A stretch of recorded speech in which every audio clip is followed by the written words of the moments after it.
देश म्हणून आपली जी ओळख आहे ती ओळख घेऊन आपल्याला पुढे जायचंय. जात असताना केंद्र सरकार म्हणून काम करताना एका बाजूला आपल्या देशाच्या सीमेचं सगळं रक्षण करणं, देशातल्या नागरिकांना सुरक्षित ठेवणं, दुसऱ्या बाजूला सर्वसामान्य माणसाला ज्या गरजा आहेत, ज्याला सोशल वेलफेअर इंग्रजीमध्ये म्हटलं जातं, त्या गरजा भागवण्यासाठी प्रयत्न करणं, दुसऱ्या बाजूला अन्न, वस्त्र, निवारा ह्या गोष्टीबरोबर लागणारं मग शिक्षण, आरोग्य, रस्ते, दिवाबत्ती, पाणी, या सगळ्या गरजा आपल्या आहेत. शिक्षण आहे, शिक्षण आलं की शिकून बाहेर पडल्यावर त्याला रोजगारी आहे, रोजगार दिला तर त्याचं आरोग्य चांगलं पाहिजे, आरोग्य चांगलं मिळलं तर त्याचं आयुष्य चांगलं जगलं पाहिजे. अशा अनेक गोष्टी आहेत. पण मग या सगळ्या गोष्टीवरती ही निवडणूक जाते. आता जगले आपण बघतो की पूर्वीची निवडणूक ही संदीपान थोरात उभा राहायचे, कोणी सांगायचं गावातल्या 4 लोकांना, ते तुम्हाला सांगायचे मताला यायचे, मतदान करून जायचे. सगळा तालुका विरोध करायचा, जिल्हा विरोध करायचा, संदीपान थोराताची मतं वाढायची. ते कधी कुठे येत पण नव्हते. पुन्हा आठवले साहेबांना निवडून दिलं, 2 वेळा ते मंत्री झाले, केंद्रात गेले, पण मतदारसंघात नाही. पवार साहेबाला दिलं, विजयदादांना दिलं, असं सगळ्याला निवडून दिलं. ते करत असताना आज ह्या निवडणुकीमध्ये सोशल मीडिया नावाचा एक नवीन प्रकार आपल्या सगळ्यांसमोर आलाय. याचा फार मोठा इन्फ्लुएन्स तुमच्या आणि माझ्या आयुष्यावरती आहे. पूर्वी मीडिया होता म्हणजे वर्तमानपत्रात आपण वाचायचो, टीव्हीवरच्या बातम्या किंवा रेडिओवरच्या बातम्यातनं आपलं मत बनायचं. पण आता सोशल मीडियामध्ये एवढे नवनवीन क्रिएटिव्हिटी करणारे लोक आलेत. मग कुठल्या गोष्टी कधी काय समोर येतील अवघड झालंय सगळं. म्हणजे जेवताना सुद्धा काय जेवावं पुढाऱ्याने, समोर काय ठेवावं. दुष्काळ पडलाय म्हणले की चुकून जरी तिथं काजू बदामाचं ठेवलं तरी लोक म्हणजे दुष्काळ पडलाय आणि बदाम खातोय, काजू खातोय. हे वास्तव आहे. त्यामुळं स्वतःची इमेज हे सगळ्याच गोष्टी करत असताना या निवडणुकीला आपण सामोरं जातोय. तुम्हाला सगळ्यांना माहिती आहे की आपण 2009 साली मोठ्या मालकांच्या उमेदवारीच्या माघारीनंतर राष्ट्रवादी काँग्रेस पवार साहेबांनी शब्द दिले. ती काय झालं काय नाही ह्याच्या इतिहासात मी जात नाही, तुम्हाला सगळ्यांना माहित आहे. पण 2014 पासून आपण भारतीय जनता पक्षाबरोबर जायचा निर्णय घेतला. 14ची लोकसभा, 19ची लोकसभा, 14ची विधानसभा, 19ची लोकसभा, 19ची विधानसभा, हे सगळे आपण त्या पक्षाबरोबर राहिलो. कमी जास्त मतं पडतील, प्लस मायनस होईल, तो विषय वेगळा. पण आपली लाईन आपण जी राजकारणाची आखून घेतली होती ती ठरवली होती. कारण कुठेतरी राजकारण करत असताना असं गावातल्या सर्वसामान्य कार्यकर्त्याला, तुम्ही तालुक्यातले प्रमुख त्या गावातले कार्यकर्ते आहात, तुमच्या आधाराची गरज असते. आपला नंबर का आहे बोलतो वाघमारी जाड झालाय, धाबा टाकला का धाब्यावर असतो. तुझं औषध त्याला प्लेन दिसतंय. तू तर बोल, मी तर बोल.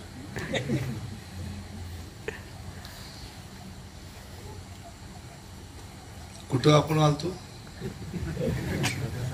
रेग आखून दिली. एवढ्या सगळ्या ह्याच्यात एक असा निघतोय, हा मन आहे खरी सराटा म्हणून. तसं सगळं चाललेलं असते, असं काहीतरी बोलायचं लिंक तुटते. त्याला वाटतं मी किती मोठा कार्यकर्ता आहे, काम करतोय. होय, तुझ्या बूथ किती नंबरला आहे? बूथ नंबर किती आहे? 69. त्याला बूथ प्रमुख करून टाक. 51% मतं पडली, सत्कार करतो तुझा. 51%. 2014 पासून आपण ठरवलं होतं आणि त्याप्रमाणे जे काय निर्णय आपण घेतले त्यामध्ये आपल्याला तुम्हाला जसं गाव पातळीवरती कार्यकर्त्याला तुमची गरज आहे तशी तुम्हा लोकांना तालुक्यामध्ये नेतृत्वाची गरज असते, तालुक्याच्या नेतृत्वाला राज्यात जिल्ह्यात गरज असते, राज्यात नेतृत्वाला दिल्लीची गरज असते. त्यामुळे कुठेतरी आपल्याला प्रत्येकाला कोण ना कोणतरी राजकारणामध्ये समाजकारणामध्ये गॉडफादर लागतो का नाही. प्रश्न अनेक असतील, गावातल्या सर्वसामान्य माणसाचे प्रश्न असतील, पोलीस स्टेशन असते, तहसील ऑफिस असते. त्यामुळं आपण ही वाट पकडली. आदरणीय मुख्यमंत्री फडणवीस साहेबांचे नेतृत्व आपण स्वीकारलं. 5 वर्षात ते मुख्यमंत्री असताना त्यांनी आपल्याला सगळी ताकद दिली. भारतीय जनता पक्ष काय होता हे तुम्हाला मला काय माहित नाही.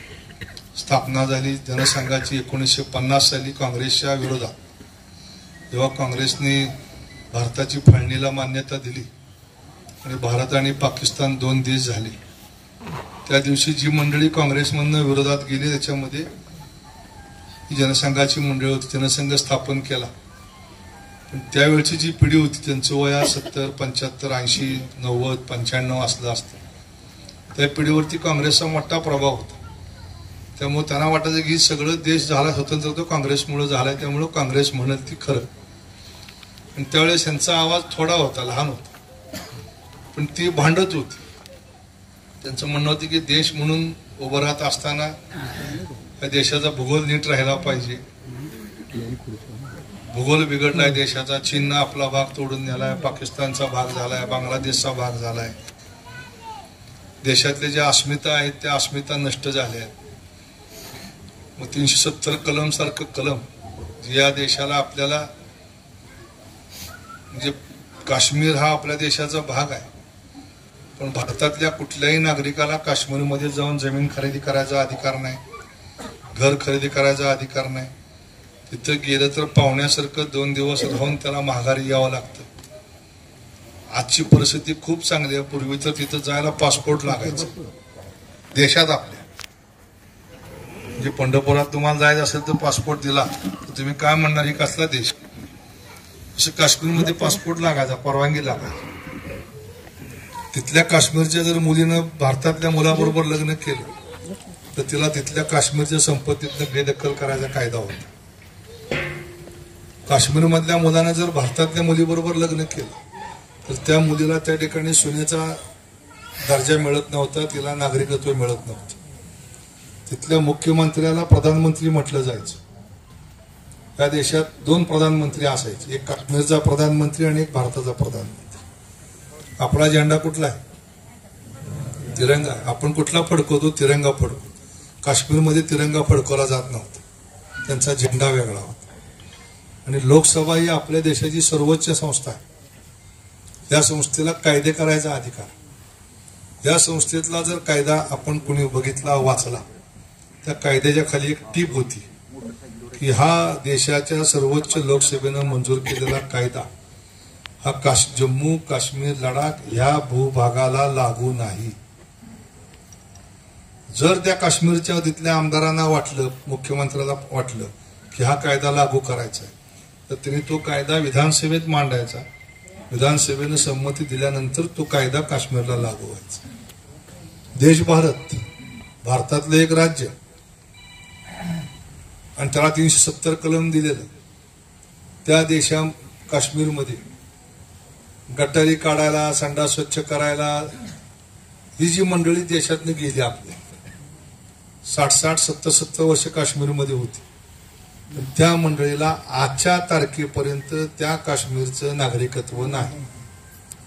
काम करते, सगळी घाण काढते, रस्ते झाडते, गटारी काढते, संडास साफ करते, पण नागरिक कुठले? ते भारताचे. मग अशी जी काही प्रश्न होते त्या प्रश्नावरती त्यावेळच्या लोकांनी उठाव केला. लोकांना पण ते काँग्रेसचा पगडा एवढा प्रचंड होता. मग 70-75 वर्षामध्ये 3-4 पिढ्या गेल्या. त्यानंतरचं राजकारण तुम्ही बघितलं असेल. जनता पक्ष आला, पुन्हा मग त्यातनं अटल बिहारी वाजपेयी आणि लालकृष्ण अडवाणी दोघांनी भाजप स्थापन केली.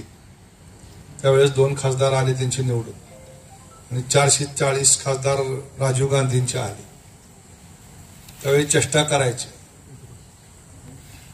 की देशाचा पंतप्रधान कोण, ज्याचे खासदार 2. लोक म्हणायचे अगली बारी अटल बिहारी, ही घोषणा होती त्यावेळच्या लोकांची. आणि ती म्हणायची देश का अगला प्रधानमंत्री कौन, जिसके लोकसभा में खासदार 2. ज्याची 2 खासदार आहेत ती प्राईम मिनिस्टर. चेष्टा करायची.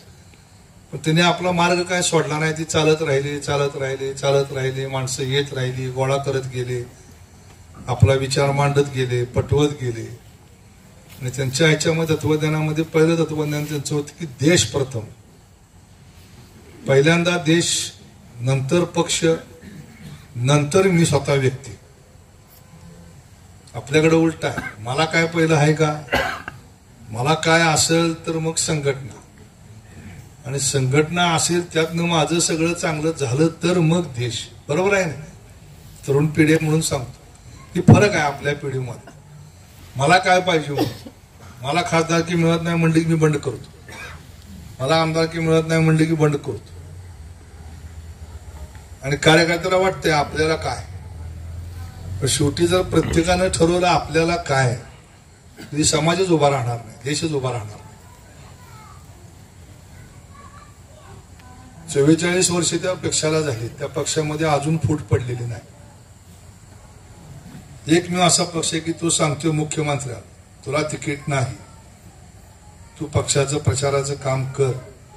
आणि तो मुख्यमंत्री पक्षाच्या प्रचाराचं काम करतो. ते बघितलं ना परवा मध्य प्रदेशमध्ये शिवराज सिंग चौहाननं निवडून पार्टी आणली.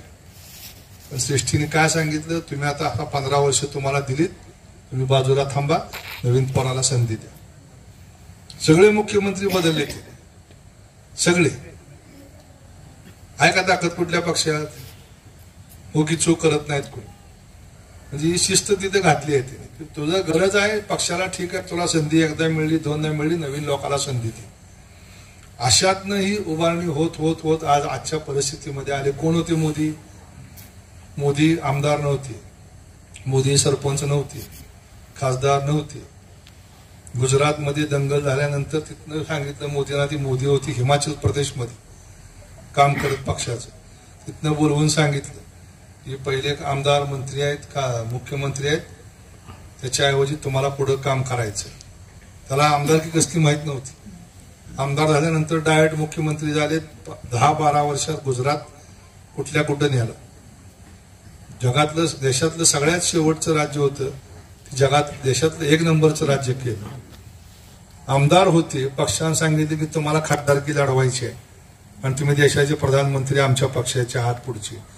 लोकांपुढे 14 साली नेल्यावर कोण मोदी लोकांना माहित नव्हतं. आपल्याला जवळ आहे म्हणून सोडा. गुजरात, मुंबई आपण एक होतो पूर्वीपासून. यूपी, बिहार तिकडं मोदी कोण माहित नव्हतं. कलकत्ता, आसाम मध्ये. पण आसाम पासून इकडे गुजरात पर्यंत आणि काश्मीर पासून कन्याकुमारी पर्यंत सगळ्यांनी मोदीला स्वीकारलं का नाही? 14 साली स्वीकारलं म्हणजे लाट आहे. 19ला परत स्वीकारलं आणि 10 वर्ष त्यांना काम करायला संधी दिली. तेव्हा त्यांनी 2-3 अजेंड्यावर काम करायला सुरुवात केली. पहिलं म्हणजे देशाची सुरक्षा. देशाच्या सुरक्षेमध्ये कुठेही बाह्य शक्ती आमच्या देशामध्ये आली नाही पाहिजे. दुसऱ्या बाजूला सुरक्षा करत असताना देशातल्या लोकांचा कराचा पैसा आपण देतो कोणाला? परदेशात. कशा करता? बंदुका, गोळ्या, तोफा, शस्त्र आणायसाठी. त्यांनी प्लॅन केला पुढच्या 20 वर्षात या देशातल्या सगळ्या गरजा आहेत त्या देशात भागल्या पाहिजे. आपल्या देशात दरवर्षी 50-50 हजार 1-1 लाख कोटी रुपयाची शस्त्रास्त्र आयात करायचो आपण. पण ही 10वं वर्ष आहे. या 10व्या वर्षी देशानं 35,000 कोटी रुपयाची शस्त्र निर्यात केली जगाला, जे आपल्या देशात बनत नव्हती. 35,000 कोटी रुपये देशाचे वाचले. अशा अनेक गोष्टी आहेत त्या ठिकाणी. दुसरं त्यांनी सांगितलं की इन्फ्रास्ट्रक्चर. देशातले रस्ते चांगले पाहिजे, देशातले रेल्वे चांगल्या पाहिजे, देशातली विमानतळ चांगली पाहिजे. सगळ्यात महत्वाचं, देश जर पुढे जायचा असेल जगाच्या सगळ्या इतिहासामध्ये, तुम्ही आजपासून नाही, हजारो वर्षापासून नाही, समुद्रावर ज्या देशाचं राज्य आहे तो देश पुढे गेलेला आहे. त्याने टार्गेट ठेवलं बंदर. आणि गेल्या 10 वर्षात 40 लाख कोटी रुपये रस्ते, बंदर, विमानसेवा आणि रेल्वे 40 लाख कोटी रुपये पेक्षा अधिकची रक्कम त्या इन्फ्रास्ट्रक्चरवरती त्यांनी खर्च केली. स्वप्नात सुद्धा कधी वाटलं नव्हतं एवढे सुंदर रस्ते पंढरपुरामध्ये होते. वाटलं होतं का? मी 1998 साली मी युरोपला गेलो होतो. इथले रस्ते बघितल्यावर मला वाटायचं की आयुष्यामध्ये आपण कुठल्या देशात, स्वर्गात ज्याला म्हणतो ना आपण, तसं वाटायचं मला तिथं बघितलं.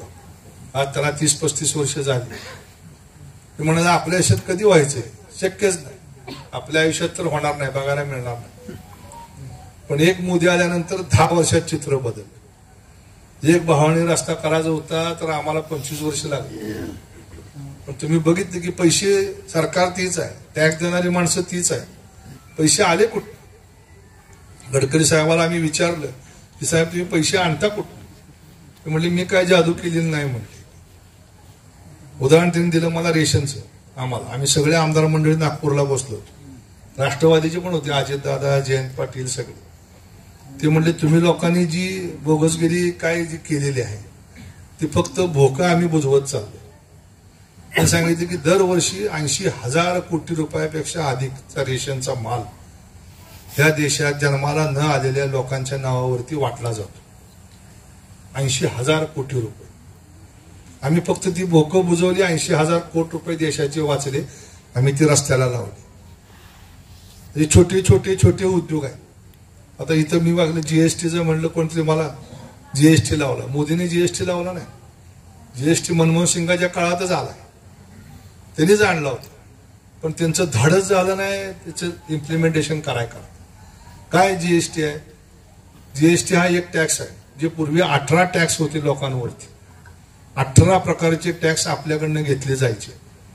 सेल्स टॅक्स होता, स्टेट सेल्स टॅक्स, सेंटरचा सेल्स टॅक्स, कस्टम आणि एक्साईज ही 2 टॅक्स बाजूला काढले. बाकी सगळे टॅक्स एकत्र केले आणि त्याला नाव दिलं गुड्स अँड ट्रान्सपोर्ट टॅक्स. आणि तो जीएसटी कायदा लागू केला. जोरात त्याची अंमलबजावणी केली.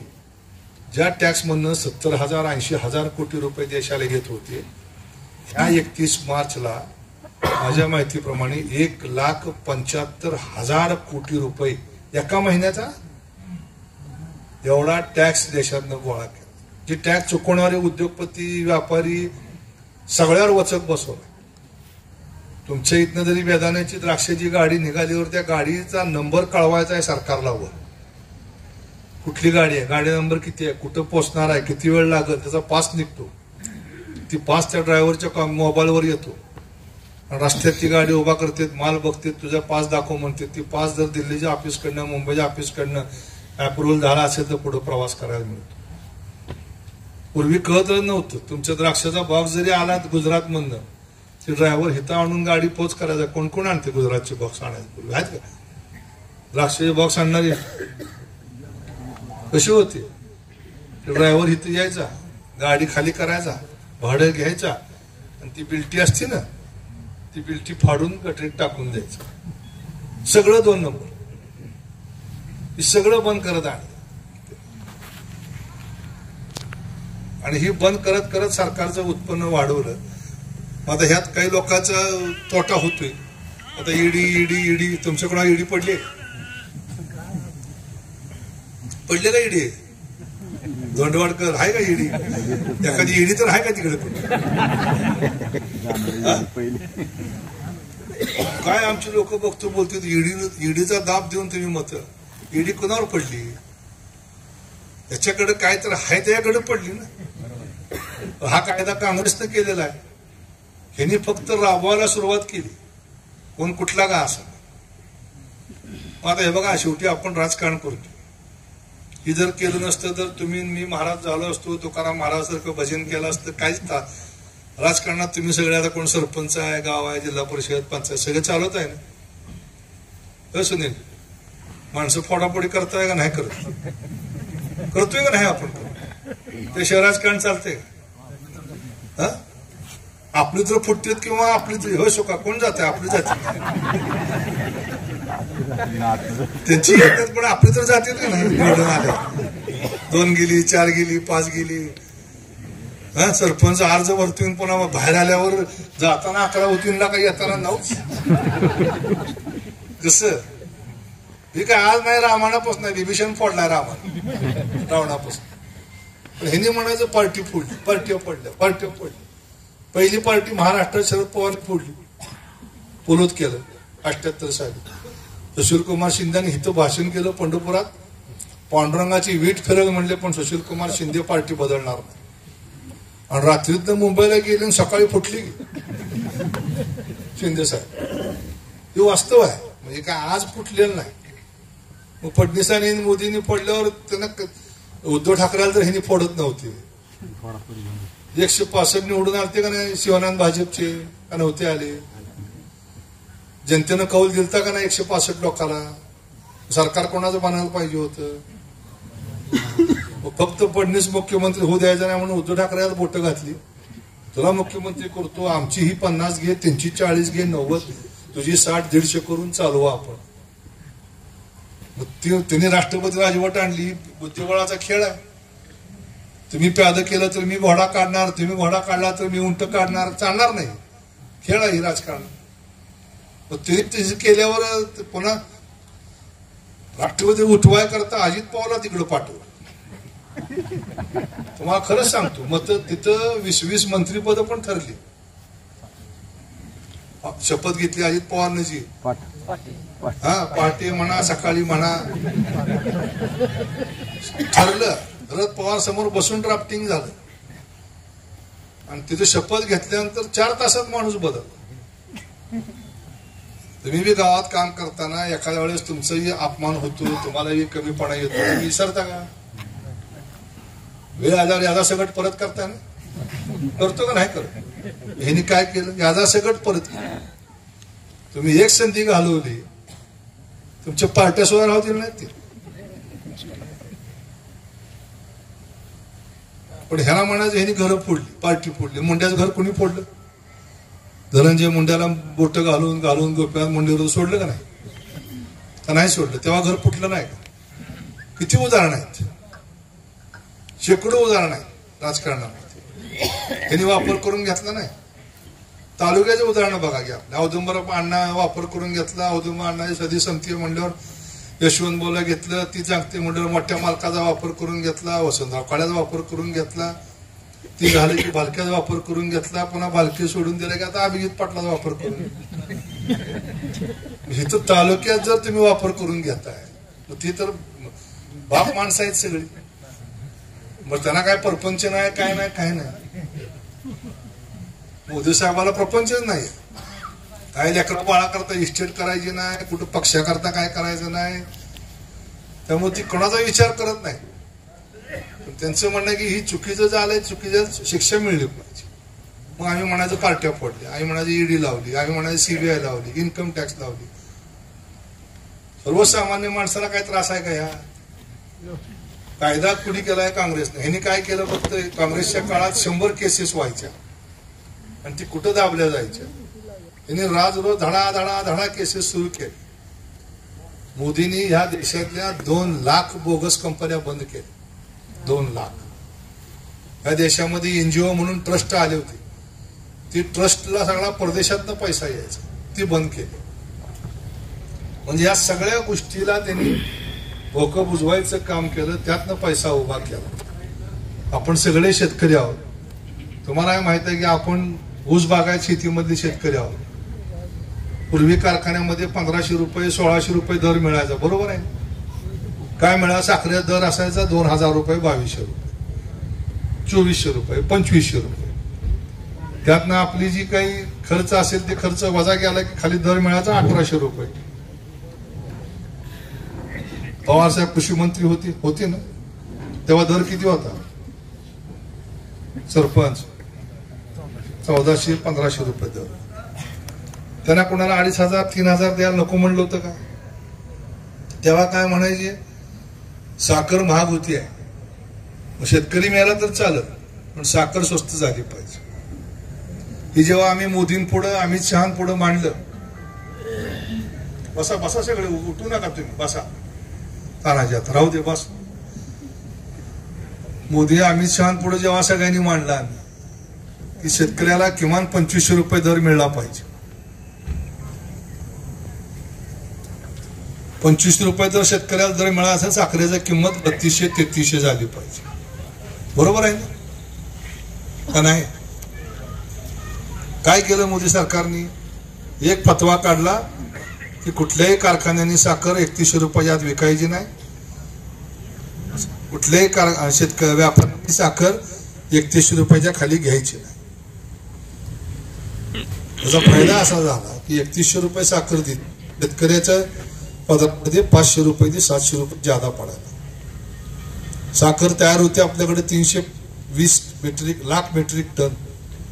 देशाला साखर लागते 280 लाख मेट्रिक टन. दरवर्षी 40 लाख 50 लाख साखर तयार होते. ती साखर गोडाऊनला आपण ठेवतो. 2-5 वर्षानंतर साखरेचे प्रचंड साठा वाढतो आणि साखर पडायची.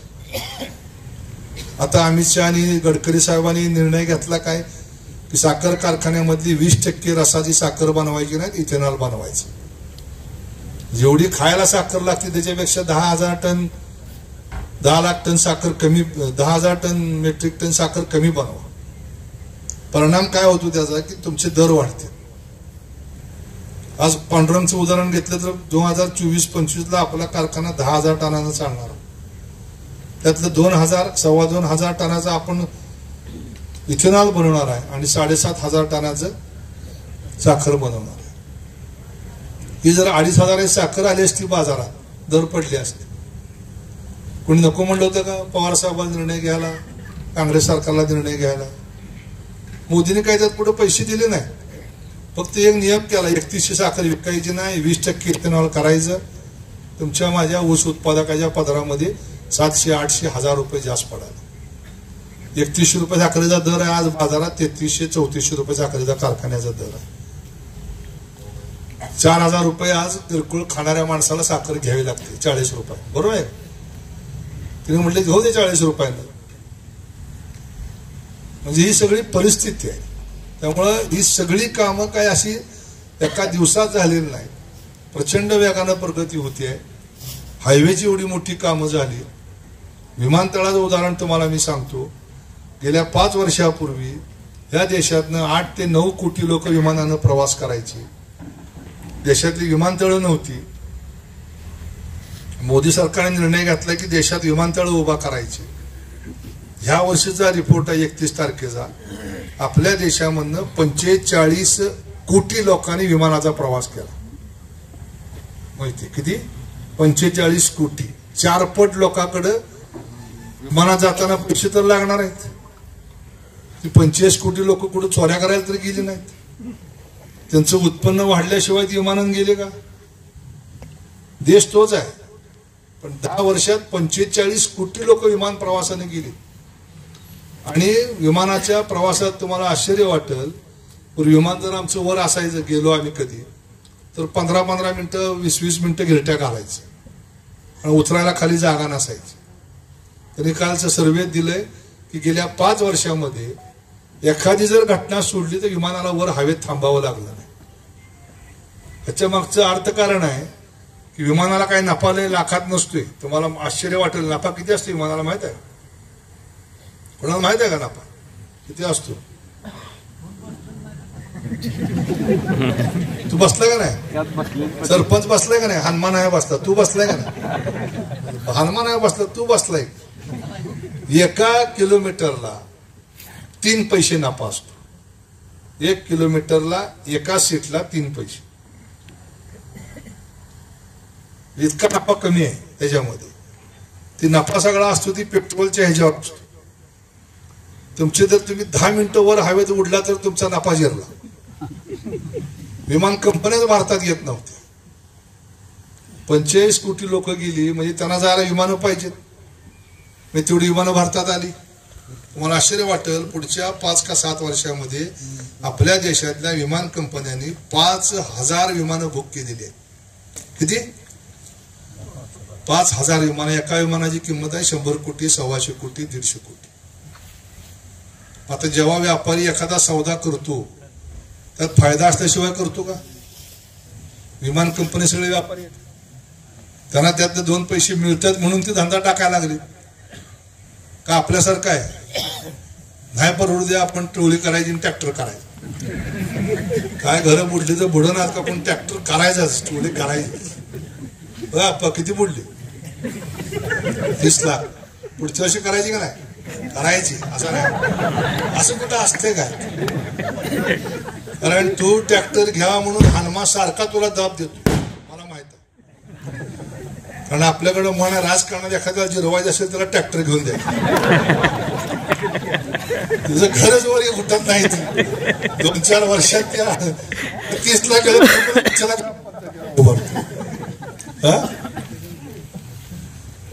गमतीचा भाग सोडा, पण ही परिस्थिती आहे. त्यामुळे या सगळ्या गोष्टी जी घडत चालल्या आहेत, खूप अजून करायचंय, खूप घडवायचंय. त्यांनी कालचं तुम्ही भाषण ऐकलं असेल, की म्हणजे 10 वर्षाचा ट्रेलर आहे.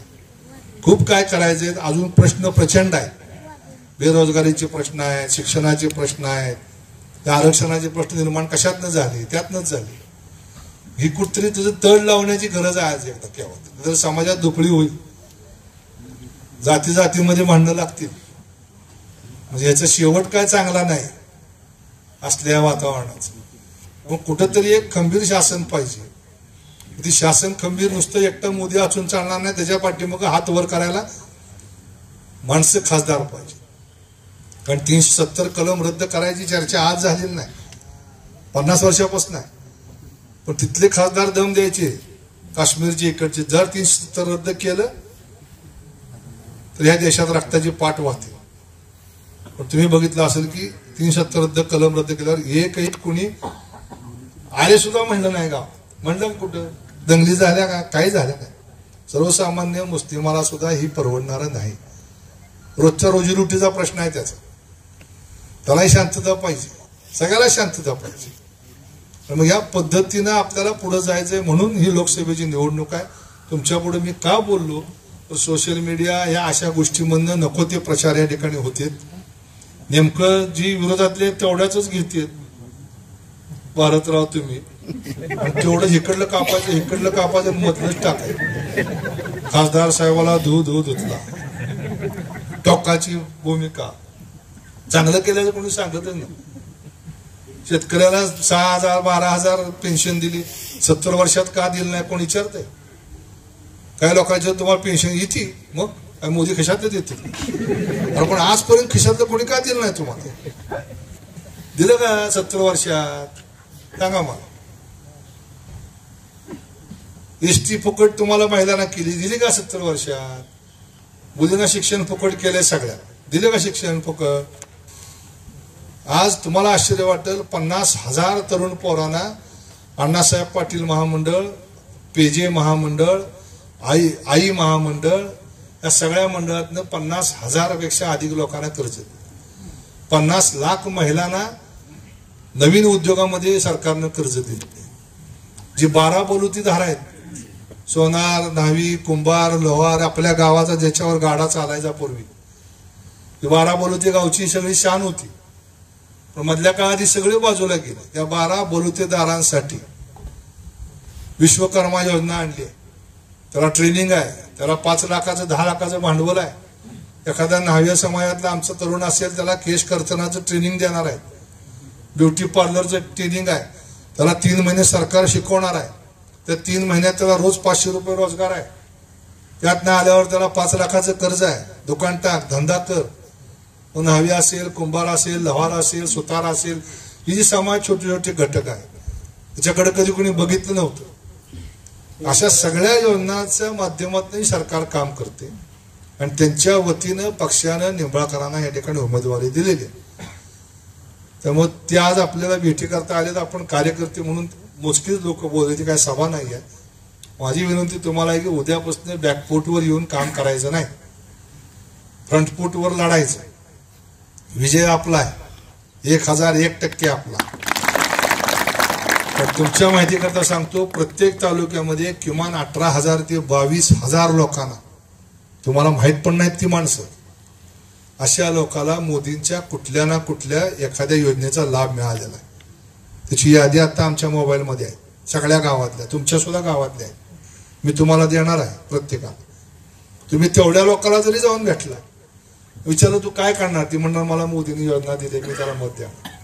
त्याचा आवाज बारका आहे, ती बाहेर येऊन बोलू शकत नाही, कारण त्याला माहित आहे मी काय जर बोललो तर लगेच गावचा पडरी माझ्या अंगावर येईल. पण मी आत खोलीत गेल्यावर बटन कोणाचं दाबणार तर कमळाचंच दाबणार. तुम्ही लिहून घ्या.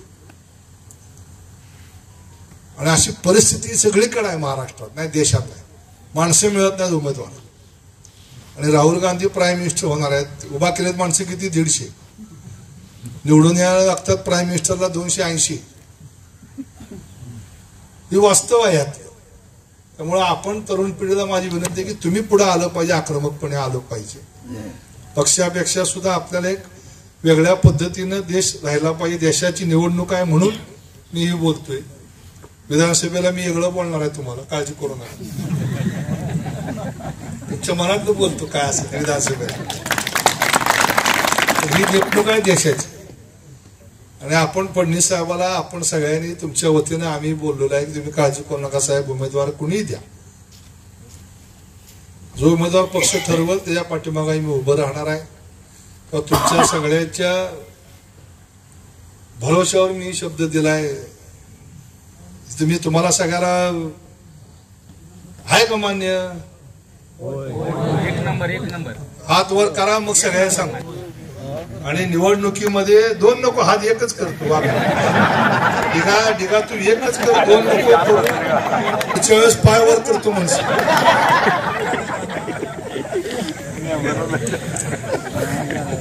आज काय फार्मात आहे डिगा. त्यामुळं माझी विनंती आहे की आपण सगळेजण काम करूया. काय घडलं काय नाही, खासदार आले नाही आले, आपण शरद पवारांना निवडून दिलं, सगळ्याला निवडून दिलं. संदीपान थोरातापासून तुम्हाला मागायला सांगितलं किती खासदार आले, कधी अशी विचारमंच बैठक झाली का? तुमच्या प्रत्येकाला तर मी म्हणणार 2-2 गावं खोलीत बसून चर्चा करा. 11 वाजू दे चालतं, पण मनात काय ठेवू नका. मोकळेपणानं काम करू. आपली आपली पार्टी, आपली आपली संघटना आहे का नाही? मोठ्या मालकाने आपल्याला सगळ्याला आयुष्यभर साथ दिली आहे ना. मग त्यांच्यानंतर जी पहिली निवडणूक आहे, लक्षात ठेवा. आणि आपण आपलं प्रामाणिकपणे काम करू. परमेश्वरवर मस्त बघायला सगळं बसलेलं आहे, फक्त आपण प्रामाणिक राहिलं पाहिजे. आणि ती प्रामाणिक आपण काम केलं. मत कमी का जास्त हा विषय सोडा, शेवटी मतदाराच्या मनातला आपण कोणी बघितलेलं नाही. पण तुम्ही लोकांपर्यंत जावा, लोकांनाही पटवून द्या. मी आता जी बोललो तुम्ही लोकांना बोललं पाहिजे म्हणून मी बोललोय. गावात जर कोणी आलं तर त्याला आरेला काळे म्हटलं पाहिजे. एवढं काम आहे. मी तुम्हाला ती पुस्तक देणार आहे, सगळं देणार आहे. कुठल्या कुठल्या योजना आहेत, कुठल्या कुठल्या प्रश्न आहेत, किती घोषणा झाल्या आहेत. आता मला एवढ्या पाठ नाहीत, डोक्यात मेंदूत राहत नाहीत, एवढी काम आहे. मग सगळ्या तरुण पोरांना मी देणार आहे. तुम्ही पुढे होऊन काम करा. 50% महिला आहेत. महिला वर्गाला तुम्ही विचारा, मी बारकाईनं बघत असतो. महिलाकडे ती माईक घेऊनच जात नाहीत, पत्रकार गाड्याकडेच जाते. बाईला विचारलं की ती म्हणती मोदीला देणार. मग मला धूर बंद केलाय घरातला, त्यानं फुफ्फुसात माझ्या धूर जायचा बंद केला. रस्त्यावर उघड्यावर सांडासला जायचं माझं बंद केलं. मला 2 टाइमचं रेशन देतोय. माझ्या घरात लाईट नव्हती, लाईट दिली. मी हिरीवरनं ह्याच्यातनं वड्यावरनं पाणी आणतो. ते घर हर जल घर, हर घर जल, जल जीवन मिशन. सोलापूर जिल्ह्यात 1100 गावात कामं चालू आहे. प्रत्येकाच्या घरासमोर तुटीचं पाणी. कधी 70 वर्षात कुठल्या प्राईम मिनिस्टरने विचार व्यक्त केला यांच्या घरात पाणी कसं येतं? आश्चर्य वाटेल. 140 कोटी लोक आहेत, फक्त 13 कोटी लोकांना नळाचं पाणी मिळत होतं. किती? 13 कोटी आतापर्यंत 70 वर्षात. आता ही योजना झाल्यानंतर किमान 65 कोटी लोक त्याच्यामध्ये ऍड होणार आहे. तरी सुद्धा अजून 60 कोटी लोकांना प्यायला पाणी नाही नळाचं. कुठे विहिरीवरनं आणतेत, वड्यावरनं आणतेत, नदीतनं आणतेत. म्हणजे 80 वर्षातली ही परिस्थिती आहे. पण एका वर्षात ते निर्णय घेतला कितीतरी 3,20,000 कोटी रुपये एकट्या नळ योजनेकरता दिले. ते पैसे कुठून आले? केंद्रातनं आले. राज्याचा काय संबंध नाही. हायवेचे पैसे कुठून आले? केंद्रातनं आले. ग्रामपंचायत तुम्हाला वित्त आयोग होतो, कुठनं येतो? केंद्रातनं येतो. सरकारची पेन्शन जी येते ती कुठनं येते? केंद्रातनं येते. शेतकऱ्याची पेन्शन कुठनं येते? केंद्रातनं येते. तुम्हाला जी खत मिळतं शेतामध्ये घालायला त्याच्यावर 1,00,000 कोटीपेक्षा अधिक सबसिडी कोण देतं? केंद्र सरकार देतं. तुम्हाला जी घरामध्ये खाद्यतेल मिळतं, पाम तेल, त्याच्यावर लाखापेक्षा अधिक, 1 लाख कोटीपेक्षा अधिक सबसिडी आहे. देशात बनत नाही, ती बाहेर आणते सरकार. ती कोण देतं? केंद्र सरकार देतं. ज्याला घर नाही, 4 कोटी लोकांना घर दिलं, 6 कोटी लोकांना घर नाही या देशामध्ये. एका घरात 5 माणसं असतील का नाही? म्हणजे 30 कोटी लोकांना, गरीबाला या देशात घर नव्हतं 70 वर्षात. गेल्या 10 वर्षात 4 कोटी लोकांना घर दिली. म्हणजे 4-5 20 कोटी लोकांच्या डोक्यावर छप्पर झालं. 13 कोटी लोकांना संडास बांधून दिली. त्या 13 कोटी घरातल्या महिला रस्त्यावर संडासला जात होत्या. ही विचार कुणी कधी केलाय का? या सगळ्या गोष्टी आहेत. त्यामुळं कोणाचं भावनिक होऊन नाही, तर एक देश पुढे चाललाय, त्याला आपलं कुठेतरी साथ असली पाहिजे. आणि मोदी तर निवडून येणारच आहे, 300 पार जाणारच आहे. 400 पार जाण्याकरता आपला खासदार तिथे गेला पाहिजे. त्याच्याकरता तुम्ही काम करायचंय, म्हणून तुम्हाला आज या ठिकाणी बोलवलेलं आहे. यानंतर तुम्ही बोलणार आहे का? आत बसताय, 2 मिनिटं बोलतील आणि खासदार साहेब आपल्याला बोलतील. फक्त तुम्ही उद्यापासून बॅकफुटवर न जाता फ्रंटफुटवर काम करा. कितीही कुणी विचारू द्या, उत्तराला उत्तर द्या, निर्भीडपणे द्या. कारण आपलं नाणं खणखणीत आहे. नाण्या बाबतीत बरं एखादं काम कमी होईल, जास्त होईल. काय खासदारी निधी काय दिला? खासदाराला निधी येतोय 5 कोटी. किती? 5 कोटी. त्यांचा मतदारसंघ कुठं आहे माहिती आहे का तुम्हाला? पुणे सातारा हायवे तिथं सुरू होतो. तिथनं 220 किलोमीटर, 200 किलोमीटर. आणि संपतो कुठं? इकडं मोहोळपाशी. इकडं सुरू होतो नगरच्या शिवाला आणि संपतो इकडं मिरजेच्या शिवाला. 1100-1200 ग्रामपंचायती आहेत, 16 नगरपालिका आहेत, 20 लाख मतदार आहेत. आणि खासदारांच्या वाट्याला येत आहेत 1825 दिवस 5 वर्षाचे. करा बेरीज, गुणाकार. 365 गुणिले 5 किती होते? तेवढंच येते ना. 1825 दिवसात ते 2 महिने यांची गेली ह्या इलेक्शन मध्येच. 100 दिवस गेले, राहिले 1700 दिवस. 1700 दिवसातले यांची अधिवेशनाला असतात दरवर्षी 160 दिवस. दिल्लीतलं अधिवेशन 16-85 800 दिवस त्यात गेले. खाली राहिले 800 दिवस. 800 दिवसामध्ये जरी जायचं म्हणलं तरी 1 गावाला रोज, तरी 300 गावाला खासदार पोहोचू शकत नाही. 5 कोटी निधी आहे. 6.5 विधानसभा मतदारसंघ आहेत. एका विधानसभेला म्हणलं तर 70 ते 75 लाख रुपये निधी देऊ शकते. आम्ही काय म्हणतो, आमच्या गावात काहीच दिलं नाही. 70 लाखात जरी द्यायचं ठरवलं 100 गावाला आपल्या तालुक्यात, तरी 30 गावं राहतील. 1-1 लाख रुपये द्यायचं म्हणलं तर लाख रुपयात काय येते सांगा बरं? हायमासची किंमत आहे 1.5 लाख रुपये हायमासची एका. म्हणजे ही समजून घ्या. त्यामुळे काय आपण टीका करणं, कोणाला नावं ठेवणं सोपं आहे. ही निवडणूक आहे देशाची निवडणूक. आमदार तुम्हाला पैसे देतात, ते पैसे कोण देतं आमदारला? केंद्र देतं. मी मगाशी जीएसटी म्हणलं, त्या जीएसटी मधलं, एक्साईज मधलं सगळे पैसे राज्याला देते. आणि ते राज्य तुम्हाला पुन्हा रस्त्याच्या रूपानं, समाज मंदिराच्या रूपानं, शाळेच्या रूपानं, अजून कुठल्या रूपानं तुम्हाला 15 वित्त आयोगात पैसे येतात, ती केंद्र तुम्हाला देतं. केंद्र काय जवळ ठेवत नाही, सगळे पैसे पास ऑन करतं खाली. मग काय राज्याला देतं, काही ग्रामपंचायत देतं, काही नगरपालिकेला देतं, काही जिल्हा परिषदेला देतं. आणि त्यातनं आपली गाव लेवलची कामं होती.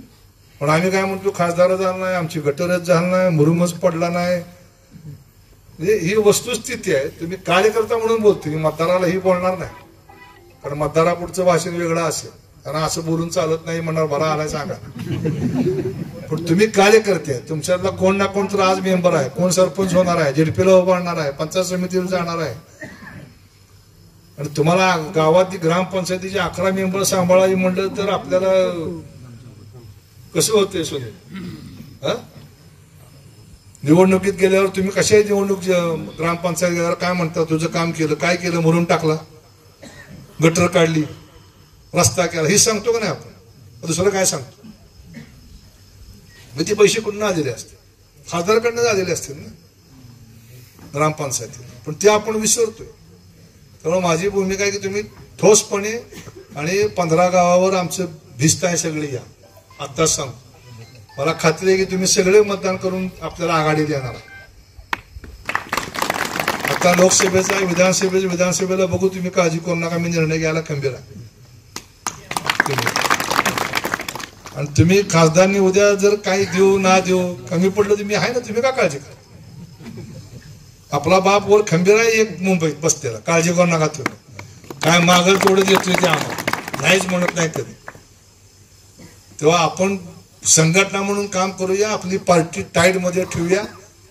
खासदार साहेबांना माझी विनंती आहे, तुम्ही माणसं ओळखा. आमची माणसं अजिबात कुठे वेडवाकडं करणार नाहीत. पण समोर काही माणसं अशी आहेत की मायावती आली त्याच्या सभेला तीच जाते, MIMची ती ओएसी आला त्याच्या सभेला तीच असते, शरद पवार उद्या सभा घेऊ द्या बघा तीच माणसं येणार आहेत. काय तुम्ही आला तरी तीच येणार आहे, शहाजी बापू आले तरी तीच येणार आहे. तेव्हा तपासून घ्या तुम्ही माणसं, आम्ही नाही. तेव्हा माणसं काम करणारी आहेत, मनापासून काम करतील. हा खेडबोस खेडबहावणी जरा मागं राहिले दिसते. शेळव भंडीशेगाव कुठं आहे का? कारण ती तर प्युअर भाजपचं गाव आहे भंडीशेगाव. बोलणार नाही पण काम करणार. होय राम राम नेते, हे बघा भाजपचे पहिले नेते. चुकीचं बोललो का संजय राव? ओके ना? येस, थँक्यू धन्यवाद.